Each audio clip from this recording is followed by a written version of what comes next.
2025. The world watches as the United States, under the leadership of former President Donald Trump, once again finds itself at odds with its European allies. The source of the latest tension? A seemingly outlandish proposition: Trump's renewed interest in purchasing Greenland. The former president, never one to shy away from bold pronouncements, reignited this controversial idea during a meeting with NATO Secretary General Mark Rutte. Trump's proposition landed like a lead balloon. European leaders were aghast at the audacity of the proposal. Greenland, an autonomous territory within the Kingdom of Denmark, holds immense strategic importance. It is a gateway to the Arctic, a region increasingly coveted for its resources and shipping routes. Trump's interest in Greenland was not new. He had famously expressed a desire to purchase the island back in 2019, even going so far as to cancel a state visit to Denmark when his advances were rebuffed. This time around, however, the global landscape had shifted. The world was grappling with the ongoing COVID-19 pandemic, a resurging Russia, and a more assertive China.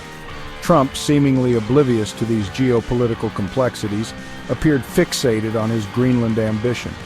The response from Denmark was swift and unequivocal. Prime Minister Mette Frederiksen, echoing the sentiments of her predecessors, declared Greenland not for sale. Frederiksen's statement was more than just a rejection of a real estate deal. It was a resounding defense of Danish sovereignty and a clear signal to Trump that his transactional approach to international relations was unwelcome. Trump's Greenland gambit was just one element of a broader pattern of transatlantic friction. Trade, a perennial point of contention between the United States and the European Union, once again emerged as a major flashpoint. Trump, a staunch critic of the EU's trade practices, used a meeting with Irish Prime Minister Michael Martin to air his grievances. The former president, known for his protectionist instincts, railed against what he perceived as unfair trade imbalances. He specifically targeted the EU's automotive industry, bemoaning the influx of European cars into the U.S. market. Trump also took aim at the ongoing dispute over Apple's tax arrangements in Ireland, a long-standing irritant in U.S. EU relations. Trump's tirade did little to ease the already strained trade relations between the two economic giants.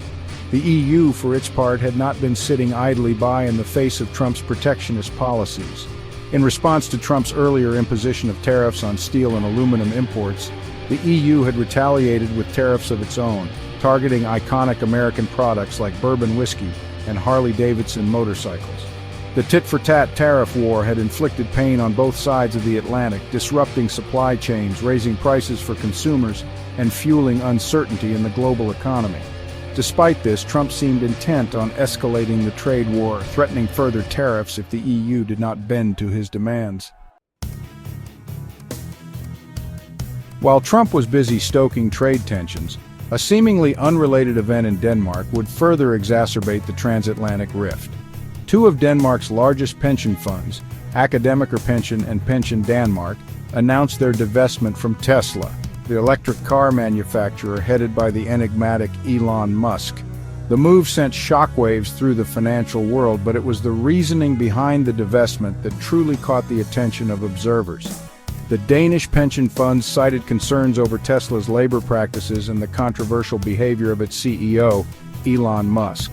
Musk, a polarizing figure known for his brash pronouncements and erratic behavior, had become increasingly entangled in controversies.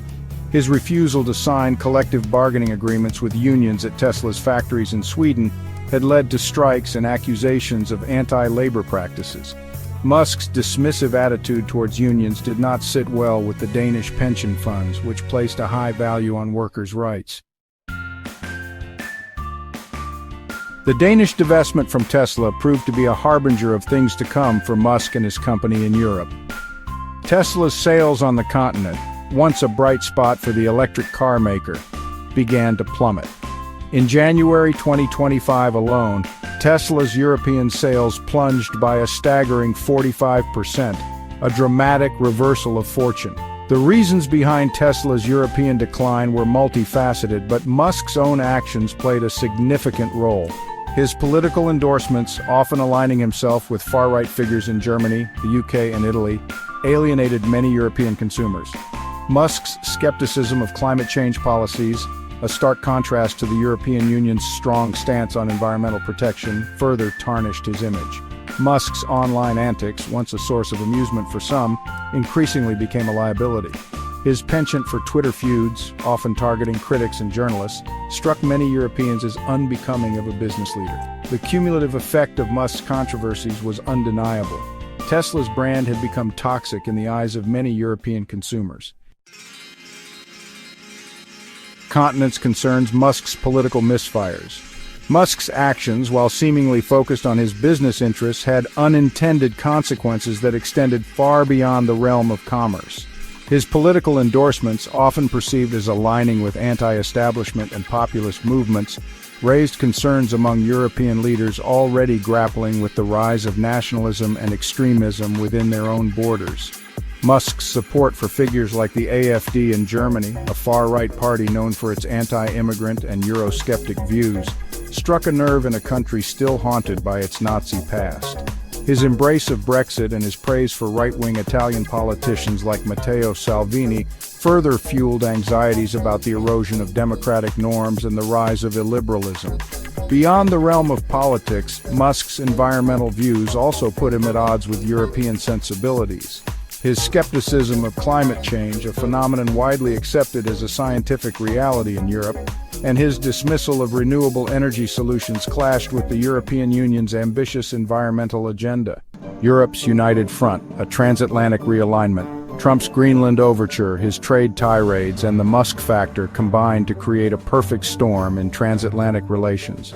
European leaders, long accustomed to American leadership on the world stage, found themselves increasingly at odds with the United States. The Trump administration's unilateralism, its disdain for multilateral institutions, and its transactional approach to diplomacy had left many Europeans feeling alienated and apprehensive. In response to these perceived slights and threats, European leaders began to forge a more unified and assertive stance.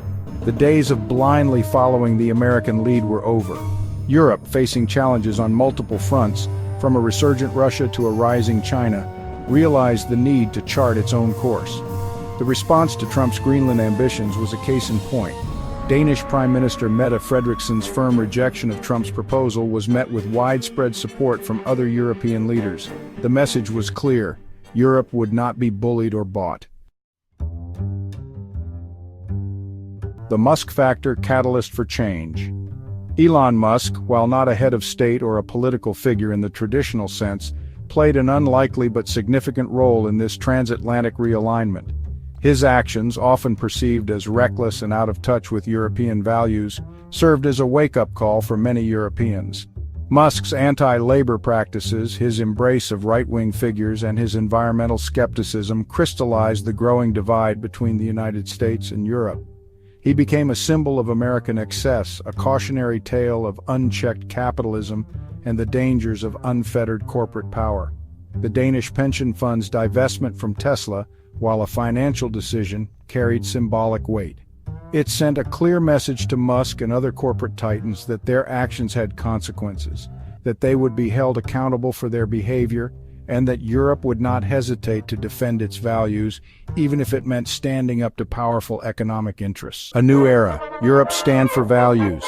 The events of 2025 marked a turning point in transatlantic relations. The era of unquestioned American leadership was over. Europe, facing a multitude of challenges, was charting its own course, guided by its own values and interests. The Trump administration's actions, from its trade wars to its Arctic ambitions, had shaken the foundations of the transatlantic alliance. Elon Musk, the iconoclastic entrepreneur, had unwittingly become a catalyst for change, his actions exposing the growing rift between the United States and Europe. In the face of these challenges, Europe chose to stand firm. It defended its sovereignty, its values, and its vision for the future. The transatlantic relationship, once the bedrock of the post-war order, had entered a new and uncertain chapter. The outcome of this transatlantic rift remained to be seen, but one thing was certain: Europe would not back down. It would continue to champion its values on the world stage, even if it meant going it alone.